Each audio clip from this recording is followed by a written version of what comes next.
Hey everyone, welcome back to another episode of the Moreno Show. I hope you guys are feeling good. So check this out. I don't know if you guys are aware, but there's kind of a MAHA civil war going on right now on the internet, and it's really sad. I got to say, because right now a lot of the battles that we talk about are between the left versus the right, but not often do you kind of see this battle between independents. But right now, a lot of independents are in a heavy disagreement because of Steak and Shake.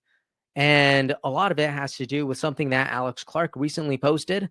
And there was like this feud that sparked between Alex Clark and Steak and Shake and Callie Means and just a bunch of other people who are in this space. And I thought, you know what, let's go ahead and talk about it. And there was also something else that happened that I haven't seen anybody else talk about. So let's go ahead and jump right in. I don't think we're going to talk about everything that needs to be discussed in this entire topic, but I do think we're going to be opening the door so people could, be aware. So let's go ahead and jump right in. Also, if you like having conversations like this, please consider liking and subscribing. It would really, really mean a lot to me. Okay, let's get in.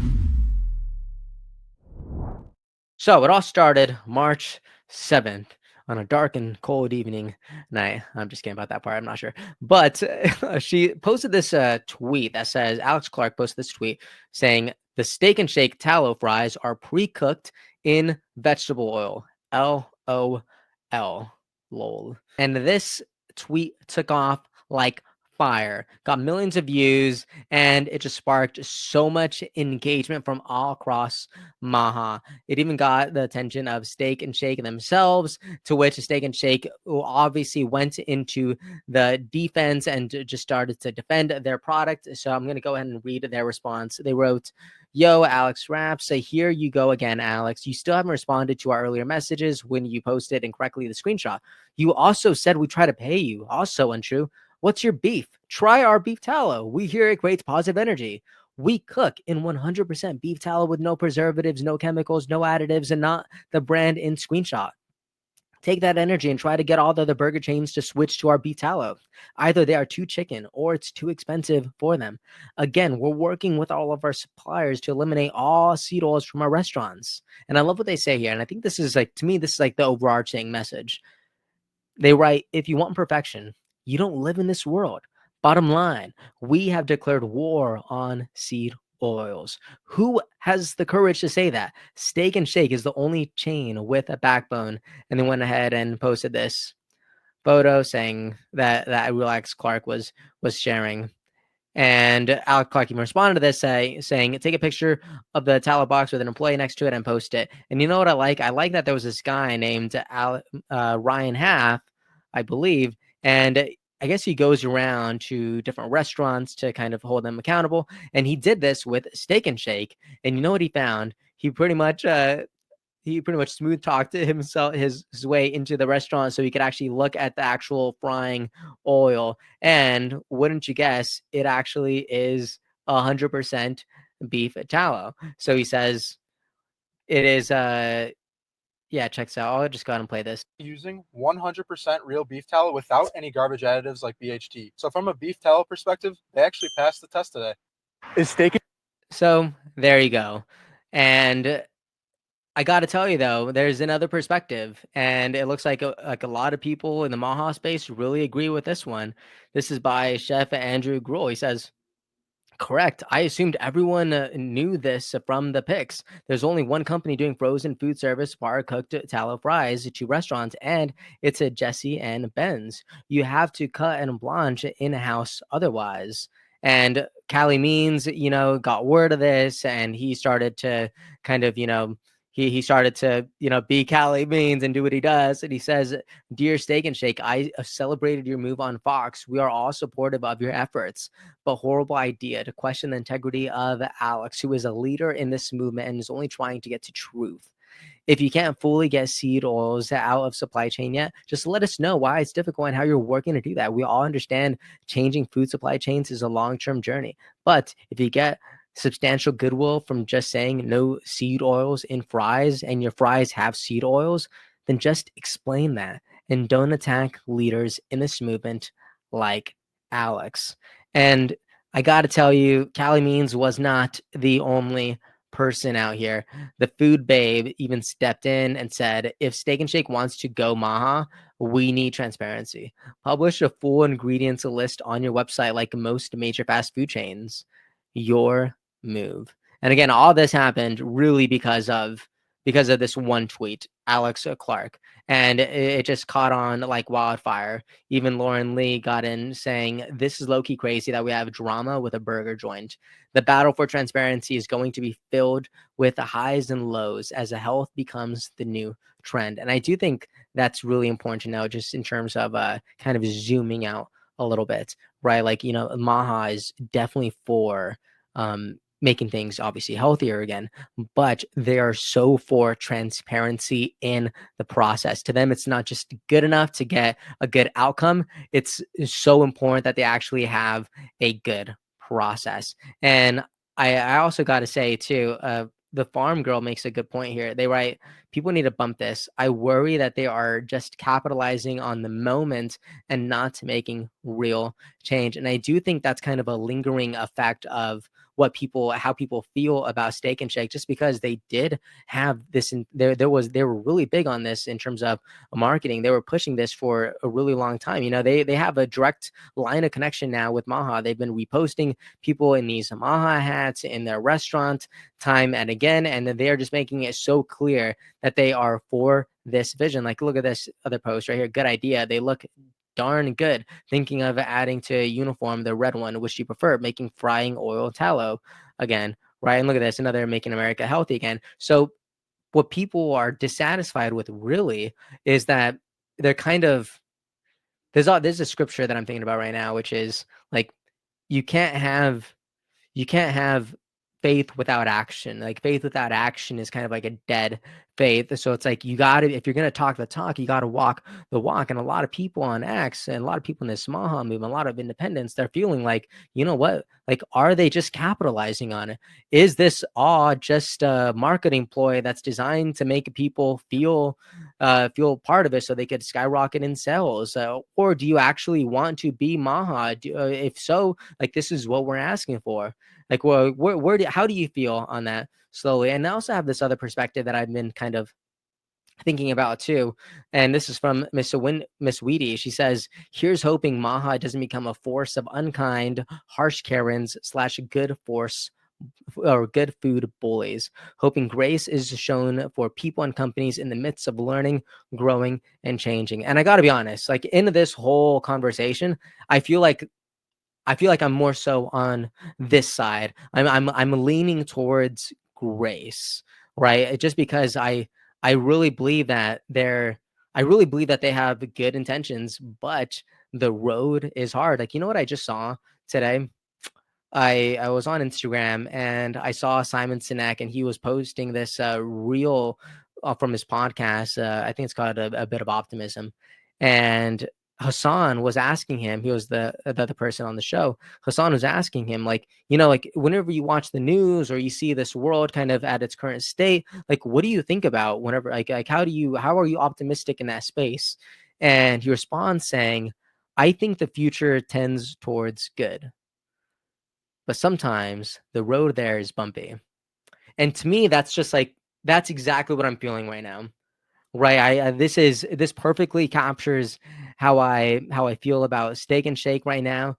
It's like, I really believe that they're trying to do good. I believe that they're wanting to be part of this future, and I believe that Maha is part of their vision for reshaping how the fast food industry operates. And I really do think they're taking some heavy risk and some big swings in the process, but they're not going to be perfect. I think they are leaning towards good, but I think the road there is bumpy because, again, there's people who are outspoken in this movement who they've been in this space so much longer. We have health leaders like Callie Means, like author of Good Energy, along with Casey Means, and we have like mothers out here who care about their children. They care about making sure that what they're telling other people to consume is actually safe for them, especially whenever one of these companies has made multi millions of dollars, and now there seems to be issues that they didn't know about. So I do still believe that Steak and Shake has a future in this space, but I do think that this road has been a little bumpy as of recently. This is something else that they wrote. This is in response to Callie Means pretty much saying that he's grateful and pretty much giving them some helpful criticism. I actually really appreciate their dialogue here, just because there was nothing there was nothing mean in this space. They were just talking to each other like adults, and it was just very respectful.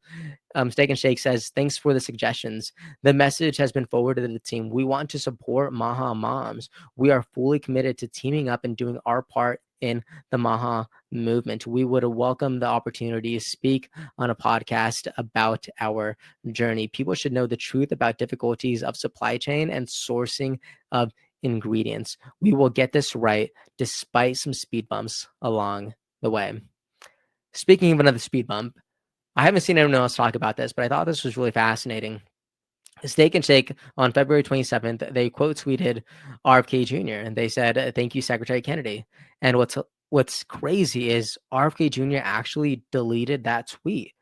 I think it was in direct response to all the controversy with Steak and Shake. And so apparently this tells me that RFK Jr. does not like what he's seeing. Or it looks like RFK Jr. also got duped here. And it's really interesting. Also, he changed his bio saying, "Posts on this account are my personal views," obviously because he has his Secretary Kennedy account. And if you're wondering, like, wait a second, what was deleted? I don't get it. Thankfully, you have a crazy person like me who happens to be making videos, and they actually capture RFK Jr.'s tweet. I believe this is the tweet. This was RFK Jr. posted this at 6:22 a.m. February 27th, and the quote tweet is February 27th at 8:32 a.m. and this thing got a million views. So here's RFK Jr.'s original tweet that has now been deleted. It says, "Congratulations, Steak and Shake, for being the first national fast food chain to begin the transition away from seed oils. Thanks for leadership in the crusade to make America healthy again." But obviously now with the new information, if you try to go there, you will see this text. This page doesn't exist anymore. RFK Jr. deleted it.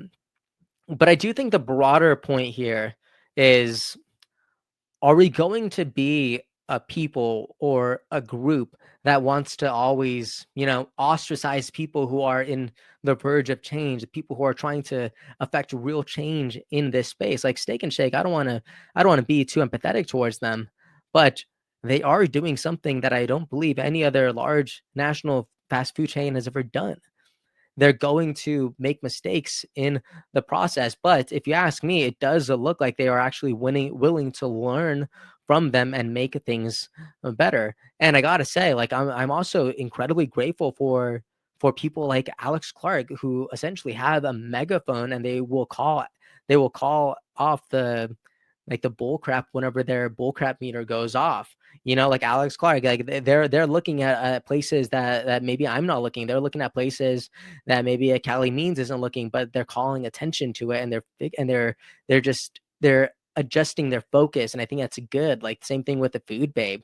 They're going ahead and they're using their resources, or they're using their platform for good in terms of MAHA. And I gotta say that is good. But I do love something that Anna Matson says, because I really think she like this is important, but I do think she kind of creates some sort of realignment in priorities here. This is what she says. It's so good. She says, "Our politicians are more focused on debating the time change than balancing the budget. MAHA would rather argue over whether junk food or vaccines are worse than figure out how to work together. And X is more obsessed with AI images of JD Vance than holding the Trump administration accountable."